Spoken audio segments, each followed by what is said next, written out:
Bismillahirrahmanirrahim. Assalamualaikum warahmatullahi wabarakatuh. Apa kabar anak-anakku semuanya? Salam sehat selalu dan tetap semangat belajar. Baik anak-anakku semuanya, siswa-siswi Madrasah Ibtidaiyah kelas 6.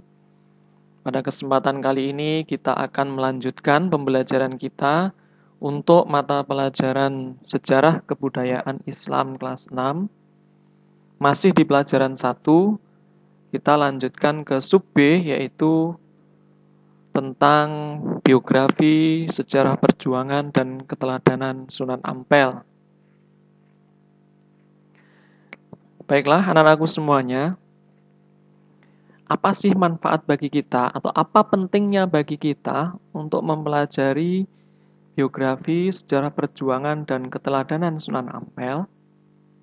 Anak-anakku semuanya, kita sebagai orang Islam memiliki kewajiban yang sama sebagai seorang muslim, yaitu untuk melakukan amar ma'ruf nahi mungkar, yaitu menyeru kepada kebaikan dan mencegah segala kemungkaran. Untuk melakukan kegiatan seperti itu atau biasa disebut dengan dakwah, ini tentu kita akan menemui berbagai hal yang itu butuh strategi, butuh cara, karena tidak semua ajakan kita, tidak semua apa yang kita lakukan itu bisa langsung diikuti oleh orang lain. Butuh modal pengetahuan, butuh strategi, butuh cara, butuh keteladanan. Nah, dengan mempelajari biografi Sunan Ampel ini akan menjadi bekal bagi kita sehingga dalam berkegiatan melakukan dakwah, yaitu menyeru kepada kebaikan dan mencegah segala kemungkaran di sekitar kita, semampu kita, itu kita akan memiliki pengetahuan atau cara yang bisa kita tiru atau kita teladani untuk kita praktekkan. Anak-anakku semuanya, Sunan Ampel ini adalah salah satu anggota Wali Songo yang sukses berdakwah di zona merah. Sukses dakwah di zona merah. Kenapa dikatakan zona merah? Yang dimaksud di sini zona merah adalah di suatu wilayah atau zona yang di dalamnya rakyatnya atau masyarakatnya itu memiliki hobi berjudi, memiliki hobi mabuk-mabukan, memiliki kebiasaan mencuri atau maling, merampok dan sebagainya, kemudian hobi melakukan prostitusi, perzinaan, dan juga terbiasa untuk mencandu narkoba. Kita tahu ketika 5 hal ini sudah menjamur di masyarakat, banyak dilakukan oleh anggota masyarakat, bertebaran di mana-mana, maka yang terjadi adalah orang kalau sudah judi, mabuk, maka masyarakatnya akan berubah menjadi masyarakat yang malas. Kejahatan akan merebak di mana-mana. Lingkungan sekitar menjadi tidak tentram, karena barang-barang mereka tidak aman. Kemudian perilaku perzinaan, kemudian narkoba, ini membuat mental masyarakat menjadi rusak. Sehingga yang terjadi masyarakat pada waktu itu bukannya malah maju, tapi semakin mengalami kemunduran. Nah, ini yang disebut dengan bentuk-bentuk kerusakan moral yang berada di masyarakat. Dengan adanya hal seperti ini, Sunan Ampel berhasil merubah wilayah yang di dalamnya masyarakatnya memiliki hobi yang masuk kategori kerusakan moral ini, berubah menjadi suatu wilayah yang damai, yang tentram, yang berkemajuan, dan meninggalkan hal-hal buruk yang terjadi sebelumnya. Apa rahasia dari Sunan Ampel sehingga beliau sukses? Baik, nanti kita akan belajar bersama sehingga kita bisa mengambil poin untuk bisa kita contoh atau kita teladani sebagai seorang muslim. Kita mulai dari riwayat terlebih dahulu. Riwayat Sunan Ampel. Sunan Ampel ini adalah putra dari Sunan Maulana Malik Ibrahim atau biasa disebut dengan Sunan Gresik. Itu artinya beliau adalah cucu dari Syekh Jumadil Kubro, yaitu seorang ulama besar dari Asia Tengah, tepatnya di daerah Samarkand. Ibunya adalah Dewi Chandrawulan, putri atau anak Raja Kamboja atau Raja Champa, Berarti Sunan Ampel ini adalah cucu dari Raja Campa. Beliau lahir pada tahun 1401 Masehi di Campa, sekarang bernama Kamboja, dengan nama lengkap Sayyid Ali Rahmatullah, atau biasa disebut dengan Raden Rahmat.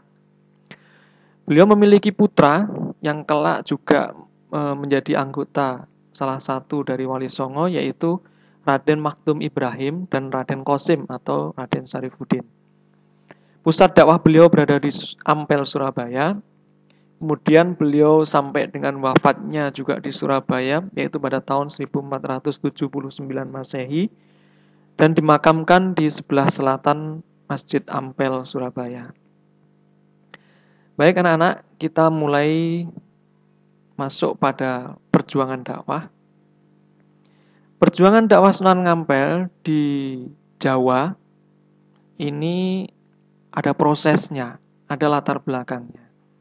Latar belakang beliau sampai di Jawa adalah pada saat itu situasi kerajaan Majapahit yang dipimpin oleh seorang raja yang bernama Raja Brawijaya Kertabumi ini mengalami situasi yang sangat memprihatinkan.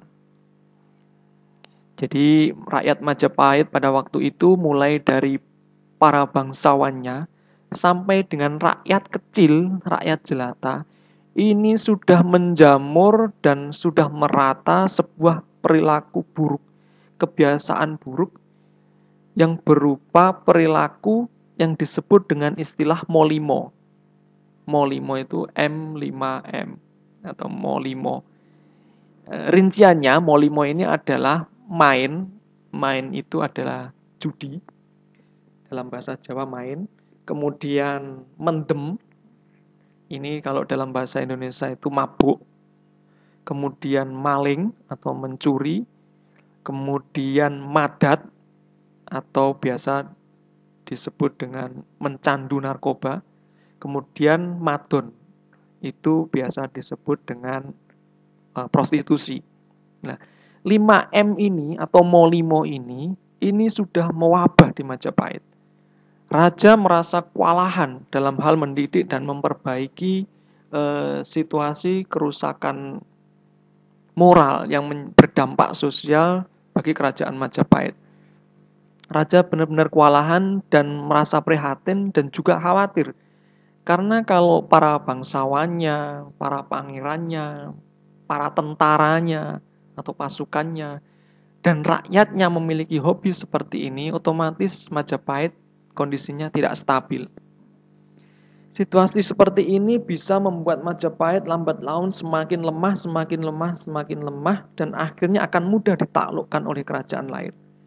Nama besar kerajaan Majapahit akan hancur jika perilaku molimo ini terus mewabah di Majapahit. Karena itu Raja Brawijaya yang hari demi hari merasa prihatin dan galau ini akhirnya curhat kepada istrinya. Istri beliau adalah Ratu Dwarawati, yang ini kebetulan adalah adik dari Dewi Candrawulan. Adik dari Dewi Candrawulan, berarti Raja Brawijaya ini adalah menantu dari Raja Campa juga.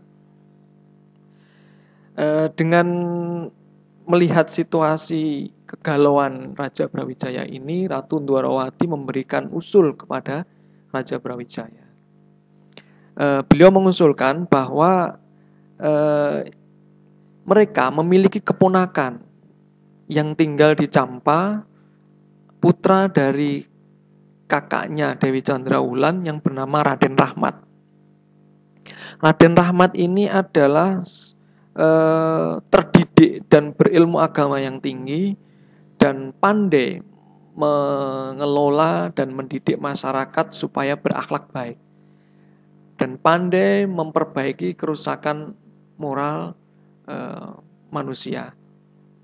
Kemudian tidak ada salahnya jika Majapahit meminta bantuan Raden Rahmat supaya datang ke Majapahit dan membantu Majapahit untuk memperbaiki situasi kerusakan moral yang terjadi pada saat itu. Supaya rakyatnya, para bangsawannya, pasukannya ini dididik dengan nilai-nilai moral, dengan nilai-nilai yang baik, sehingga mau meninggalkan perilaku-perilaku buruk yang pada saat itu sudah menjadi kebiasaan di Majapahit. Tanpa berpikir panjang, Raja Majapahit Brawijaya mengirim utusan untuk menjemput Raden Rahmat jika berkenan menerima permohonannya supaya membantu kerajaan Majapahit memperbaiki kerusakan moral yang terjadi pada rakyatnya. Kemudian sampailah utusan tersebut ke Campa. Sampai di Campa, kemudian maksud dari raja disampaikan kepada Raden Rahmat. Raden Rahmat sebagai seorang yang dikaruniai ilmu oleh Allah Subhanahu wa taala tentu dengan senang hati jika beliau harus berdakwah di suatu tempat yang memang butuh untuk diperbaiki menjadi lebih baik lagi. Kemudian pulanglah utusan tersebut dengan diikuti oleh Raden Rahmat beserta rombongannya. Setelah sampainya di Majapahit, yang pada saat itu pusat pemerintahannya berada di Trowulan, kalau sekarang Mojokerto, begitu gembiranya Raja Brawijaya ketika Raden Rahmat datang dan menyetujui permohonannya untuk membantu Majapahit memperbaiki situasi sosial yang kacau pada saat itu. Tanpa pikir panjang, beliau menghadiahkan sebuah wilayah atau suatu daerah yang diberikan penuh kepada Raden Rahmat untuk dikelola sebagai tempat untuk mendidik masyarakat menjadi lebih baik, yaitu berada di daerah Ampel, Surabaya. Kemudian Raja Brawijaya setelah memberikan wilayah dakwah ini, Raden Rahmat juga diberikan pengikut, yang mulai dari para bangsawan sampai dengan rakyatnya yang berjumlah kurang lebih 300 kakak. 300 kepala keluarga, bukan 300 orang loh ya, tapi 300 kakak. Itu artinya beserta dengan keluarga dan anak-anaknya. Supaya mereka itu dididik supaya memiliki perilaku moral yang baik. Dan ini adalah pekerjaan yang tentu tidak mudah karena jumlah yang begitu banyak. Kemudian Raden Rahmat juga sebagai pendatang tentu akan menjadi agenda yang berat atau pekerjaan yang berat untuk mendidik masyarakat yang saat itu yang sudah memiliki hobi atau kebiasaan buruk. Namun Raden Rahmat dengan semangat dakwahnya yang tinggi, dengan keilmuan yang sudah dimiliki sebelumnya dan dikuasai, dan tentu senantiasa mengharapkan pertolongan dari Allah Subhanahu wa taala, beliau tetap semangat untuk melakukan dakwah di wilayah Majapahit. Selanjutnya, anak-anakku semuanya, beliau memulai dakwahnya yaitu dengan memboyong 300 kakak tadi dari Trowulan, berangkat Trowulan Mojokerto menuju Ampel Surabaya. Pada saat itu tentu tidak ada kendaraan, mereka bersama rombongan berjalan, ada berkuda, ada beriring-iringan untuk menuju Ampel Surabaya. Di perjalanan itu Sunan Ampel atau Raden Rahmat pada saat itu masih biasa dipanggil Raden Rahmat. Dalam perjalanan beliau sudah memulai dakwahnya karena otomatis bersama rombongan ini akan melewati wilayah-wilayah yang di situ juga terdapat rakyat Majapahit yang berada di sekitar wilayah Mojokerto sampai dengan Surabaya. Beliau memiliki selain berdakwah juga memiliki keahlian kreatif, yaitu membuat kipas dari rumput. Membuat kipas itu kalau dalam bahasa Jawa tepas itu untuk ipit-ipit, yang itu bahannya dari rumput, dan rumput ini rumput pilihan. Artinya rumput jenis tertentu yang ternyata rumput ini ketika dibuat kipas, kemudian kalau direndam dalam air itu menurut cerita air itu jika diminum oleh orang yang sedang menderita sakit maka akan sembuh. Nah, begitu senangnya masyarakat sekitar ketika dibagikan kipas dari rumput oleh Sunan Ampel atau Raden Rahmat ini merasa berhutang budi. Mereka yang sudah mengalami sakit parah, kemudian anaknya, keluarganya, suaminya atau istrinya atau orang tuanya, mereka ingin berterima kasih diberikan kipas dari rumput ini. Namun Raden Rahmat tidak tidak menjual kipas itu, tapi dibagi-bagikan secara gratis. Kalau mereka ingin berterima kasih, ya bisa mengikuti dakwah Raden Rahmat, boleh mengikuti ajaran Raden Rahmat, tapi tidak dengan paksaan. Kalau memang mau mengikuti, ya mereka tinggal mengganti kipas itu dengan mengucapkan 2 kalimat syahadat. Yang tidak mau ya cukup berterima kasih dan boleh tidak mengikuti ajaran Islam. Nah, ini cara dakwah Sunan Ampel di perjalanan, di awal-awalnya. Dalam perjalanan itu pula, Raden Rahmat sebelum sampai di wilayah Ampel, masih sampai di wilayah Kembang Kuning, beliau merasa tempat tersebut sangat cocok untuk didirikan tempat ibadah, yaitu didirikan masjid yang sederhana. Beliau itba Nabi ketika berhijrah dari Makkah ke Madinah. Sebelum sampai ke Madinah, Nabi mendirikan Masjid Quba, masjid yang pertama kali didirikan oleh Rasulullah sebelum sampai di Madinah dan akhirnya mendirikan Masjid Nabawi. Nah, ini Raden Rahmat juga demikian. Raden Rahmat sebelum sampai Ampel, beliau merasa daerah Kembang Kuning ini adalah tempat yang cocok untuk didirikan sebuah tempat ibadah berupa masjid. Akhirnya di situ didirikanlah masjid yang dikenal sampai sekarang dengan nama Masjid Rahmat di daerah Kembang Kuning. Selanjutnya, ketika masjid ini sudah jadi, kemudian di situ ada muridnya yang bisa untuk melanjutkan mengajarkan ajaran Islam atau berdakwah di wilayah Kembang Kuning ini. Beliau melanjutkan lagi bersama rombongan perjalanan menuju ke Ampel, Surabaya. Sesampainya di Ampel, Surabaya, beliau mendirikan masjid sebagai tempat ibadah dan sebagai pusat dakwah. Beliau benar-benar itba Nabi, mendirikan masjid terlebih dahulu sebelum membuat atau merencanakan yang lain-lainnya lagi sebagai strategi dakwah. Baiklah, metode dakwah beliau adalah ketika tadi sudah sampai Ampel, beliau mendirikan masjid. Beliau melengkapinya dengan pesantren. Pesantren ini berarti adalah tempat untuk belajar ilmu agama. Karena tempatnya di Ampel, maka pesantrennya ini diberi nama Pesantren Ampel Denta. Masjidnya diberi nama Masjid Ampel. Ini sebagai pusat untuk belajar agama Islam dan juga sebagai pusat dakwah dan juga sebagai tempat ibadah. Dalam dakwahnya, Sunan Ampel ini tidak memaksa masyarakat sekitar untuk masuk agama Islam. Tetapi beliau terus berdakwah bahwa dalam hidup sehari-hari itu tidak boleh melakukan hal-hal yang menyebabkan kerusakan moral sehingga membuat masyarakat itu menjadi tidak kondusif atau suasana sosial saat itu menjadi kacau. Kemudian metode dakwah yang kedua adalah beliau mengkader mubalik. Beliau mengkader mubalik bahwa putra-putra beliau, kemudian santri-santri beliau ini dididik supaya bisa menjadi mubalik yang membantu beliau untuk menyebarkan agama Islam dan mengenalkan ajaran Islam supaya perubahan sosial yang ada di masyarakat yang saat itu kacau balau akibat Molimo itu bisa segera diperbaiki. Selanjutnya, metode dakwah beliau yang ketiga adalah menyeru amar ma'ruf nahi mungkar. Nah, ini yang diterapkan penuh karena Raden Rahmat ini berkuasa penuh di Ampel, yaitu suatu wilayah yang diberikan oleh Raja Brawijaya, maka beliau membuat sebuah tatanan, sebuah ajaran yang dikenal dengan falsafah moh limo.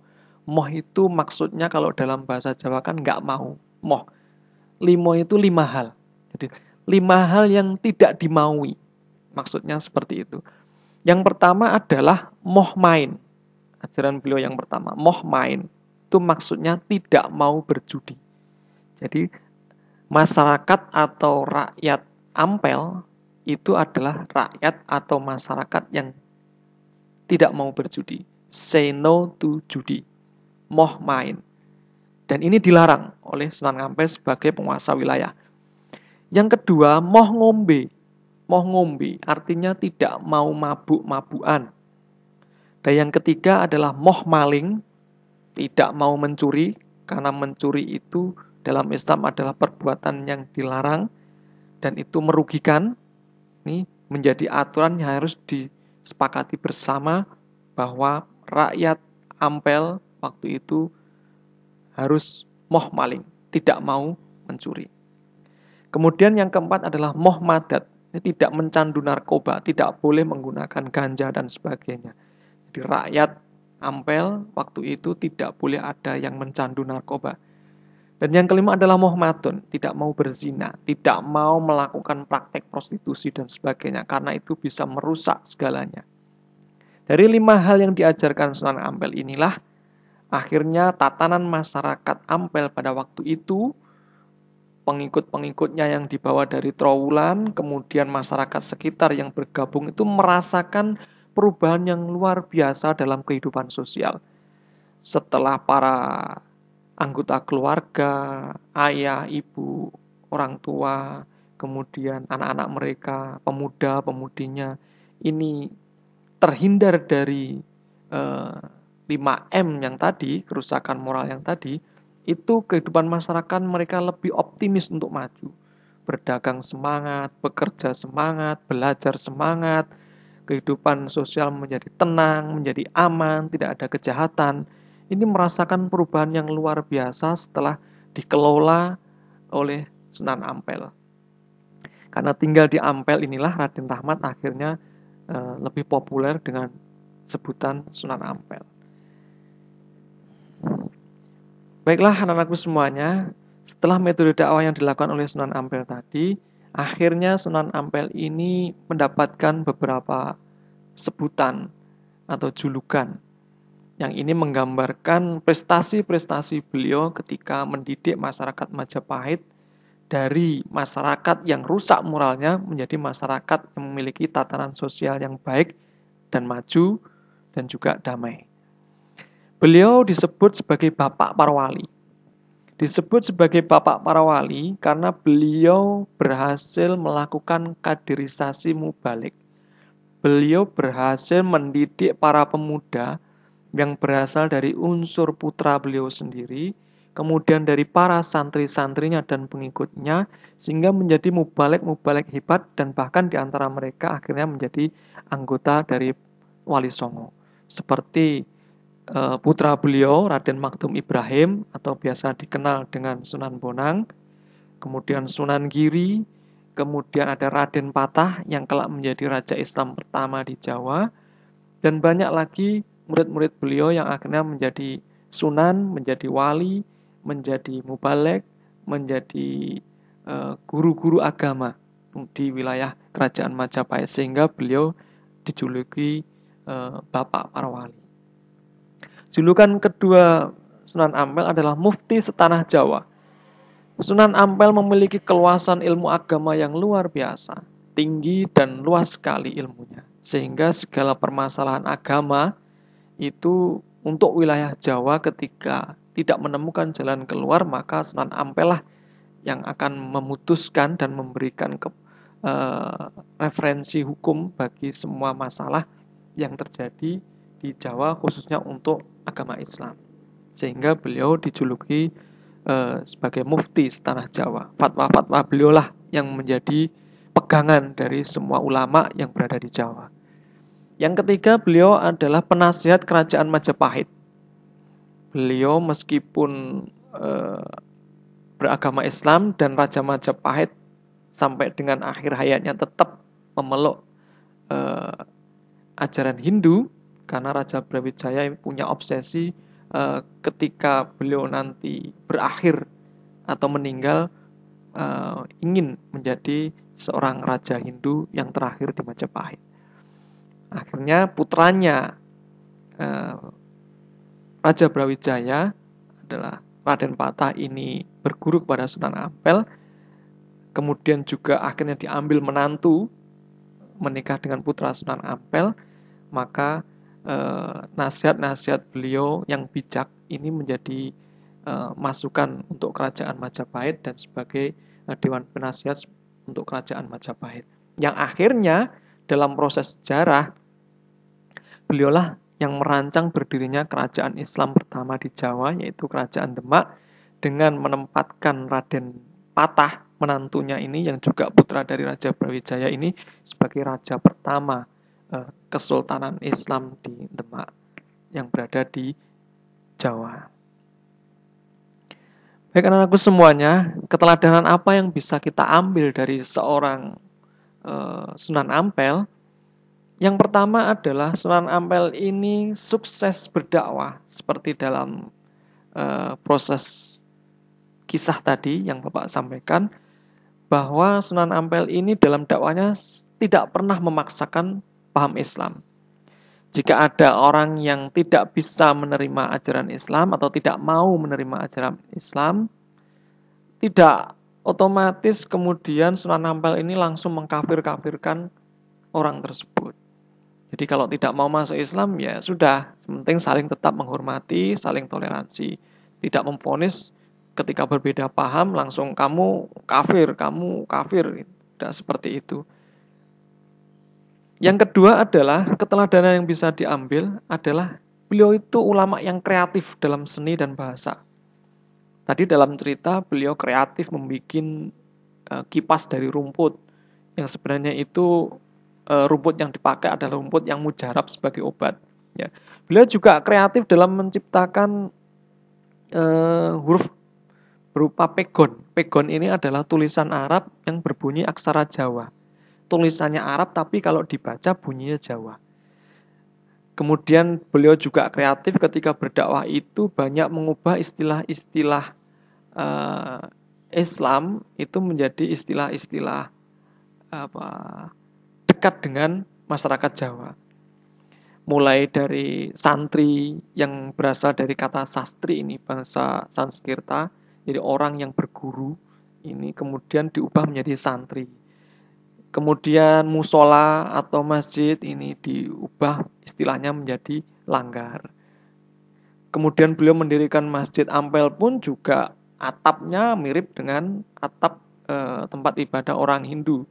Kalau orang Hindu itu biasanya jumlahnya ada 9 limasnya itu, lah ini diubah menjadi 3 oleh Sunan Ampel dan sebagainya. Lah ini cara Sunan Ampel untuk kreativitas Sunan Ampel untuk mendekati masyarakat Jawa pada saat itu supaya kehadiran beliau itu diterima dengan damai, dengan penuh persaudaraan, akhirnya akan membuat citra dari agama Islam itu menjadi agama yang baik, agama yang patut diikuti karena kedamaian yang dibawa, bukan agresif ataupun ekstrim yang sehingga membuat orang lain menjadi menjauh, bukan malah mendekat atau mengikuti.